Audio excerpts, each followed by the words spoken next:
Comme saint Augustin dans ses Confessions, au cours d'une conversation au palais apostolique, le premier collaborateur du pape, le cardinal Tarcisio Bertone, a ouvert son cœur, révélant des moments de sa vie dont il n'avait jamais parlé.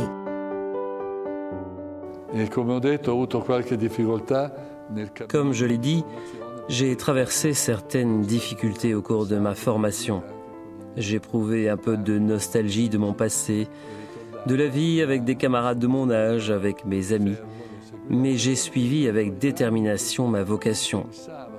Et mes camarades m'ont soutenu, eux qui n'auraient jamais imaginé que je puisse emprunter cette voie, surtout ceux du lycée, car c'est déjà comme salésien que j'ai fréquenté le lycée, avec une trentaine de compagnons qui, à présent, sont des professionnels dans la vie avec d'importantes responsabilités dans la société italienne. Si tu deviens prêtre, sois prêtre comme Don Francesco Amerio, me disait-il. C'était notre grand professeur de lycée, d'histoire et de philosophie, et même de religion. Il a été pour moi un modèle, en même temps qu'un soutien. Et j'ai conservé les fiches de notes prises pendant ces cours de religion, jusqu'à présent. C'est dire l'influence, l'enseignement percutant de ce prêtre, ce professeur que mes compagnons m'invitaient à prendre comme modèle.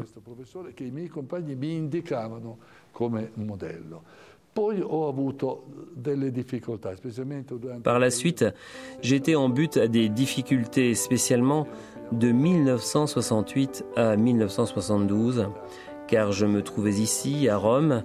J'étais professeur à l'université salésienne, également formateur des candidats au sacerdoce, à un moment où il y avait un grand nombre d'étudiants en théologie. On en comptait 140, à ce qui était alors l'Athénée salésien. Des étudiants qui faisaient monter la pression, sensibles qu'ils étaient à l'influence de tous les slogans de mai 68, du débat, je dirais du tourbillonnement des idées. Nous étions dans l'après-concile. J'avais vécu comme étudiant, comme jeune prêtre, cette belle période du concile. Mais nous avons traversé des moments de grande friction, de conflits d'idées et de personnes. Et en tant que supérieur, je devais donner mes appréciations pour l'admission aux ordres sacrés de ces étudiants. Nous avions avec les étudiants un dialogue soutenu et très intense. C'était l'époque des grandes assemblées d'étudiants avec des discussions qui duraient des heures, parfois jusque tard dans la soirée ou tard dans la nuit. Donc des moments de tension, mais aussi de dépassement de ces tensions.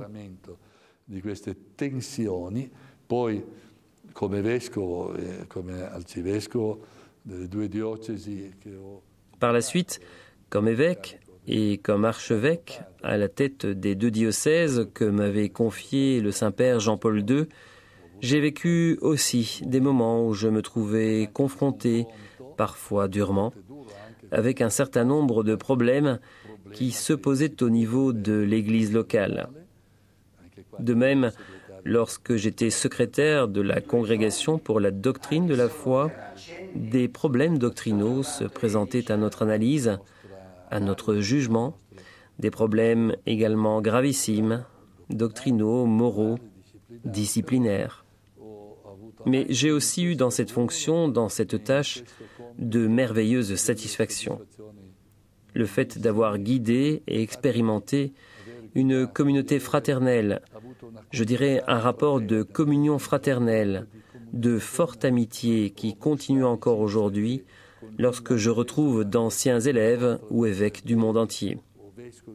J'ai vécu des moments de véritable communion, de fraternelle amitié dans la joie de la fidélité au pape, dans la joie d'accomplir notre ministère sacerdotal et épiscopal, et aussi d'avoir conduit de nombreux jeunes jusqu'au sacerdoce.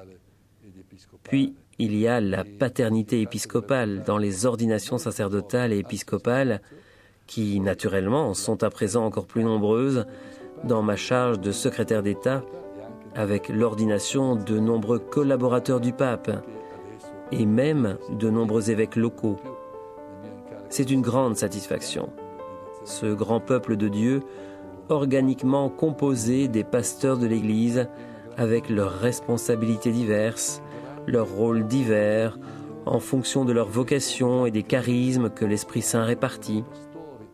Ce peuple qui chemine ensemble dans une profonde unité est véritablement un magnifique signe de la bienveillance de Dieu pour son Église et pour l'humanité tout entière, que j'expérimente encore aujourd'hui dans mes rencontres avec les églises locales, avec les représentants pontificaux dans le monde, ou encore avec les chefs d'État qui se rendent en visite au Vatican et manifestent leur appréciation, leur reconnaissance pour le travail de l'Église, pour le témoignage de l'Église, que ce soit dans le domaine de la formation, surtout en matière d'éducation, ou dans le domaine de la promotion humaine, de la promotion sociale, de l'assistance notamment en faveur des couches les plus vulnérables de la société.